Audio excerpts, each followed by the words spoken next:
mangsa kowe dadi jodohku sing tak jalo tulus saka atimu yen pancen sliramu kuwi tulus tresno karo aku ra bakal ngungani aku mergo kurangku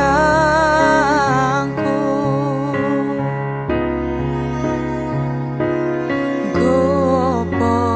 aku ngondeli tinggo apa aku ngetuni